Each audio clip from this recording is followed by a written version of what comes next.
இன்றைக்கி எங்கள் வீட்டில் மத்தியான சாப்பாடு என்னென்னு பார்க்கலாமா? சாப்பாடு வச்சாச்சு, பாவக்காய் வதக்கியாச்சு. பாவக்காய் வதக்கினதுக்கப்புறம் கருவாட்டு குழம்பு தான் இன்றைக்கி நான் வைக்க போகிறேன். நகர கருவாடு வாங்கி ரொம்ப நாளாச்சு. சரி இன்றைக்கி வைக்கலாமேன்னு வைக்க ரெடி பண்ணியாச்சு. எங்கள் அம்மா இப்படி தான் வைப்பாங்க கருவாட்டு குழம்பு. அது மாதிரி தான் நானும் வச்சுருக்கேன் இன்றைக்கி. தக்காளி, மிளகாத்தூள், புளி எல்லாம் கரைச்சி அப்படியே முருங்கைக்காய், கத்திரிக்காய் எல்லாம் உப்பு எல்லாம் சேர்த்து அப்படியே நம்ம கூட்டி அடுப்பில் வச்சிடணுங்க. நல்லா கொதி வந்ததுக்கப்புறம் கருவாட்டை நல்லா அலசிட்டு அதில் போட்டுறணும்.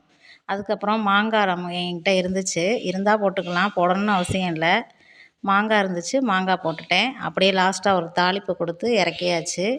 கருவாட்டு குழம்பு இன்றைக்கி சூப்பராக வச்சாச்சு. சில பேருக்கு கருவாடுனாலே பிடிக்காதுன்னு சொல்லுவாங்க. ஆனால் இது மாதிரி வச்சு சாப்பிட்டு பாருங்கள், நல்லாயிருக்கும். எங்கள் ஊர்களெல்லாம் இப்படி தான் நாங்கள் கருவாட்டு குழம்பு வைப்போம். வச்சு ட்ரை பண்ணி பாருங்கள், சூப்பராக இருக்கும் இன்றைக்கி கருவாட்டு குழம்பு. எங்கள் வீட்டில் மத்தியான சாப்பாடு இது தாங்க. உங்கள் வீட்டில் என்னென்னு கமெண்ட் பண்ணுங்கள். இப்போ சாப்பாடு தட்டில் எடுத்து வச்சாச்சு.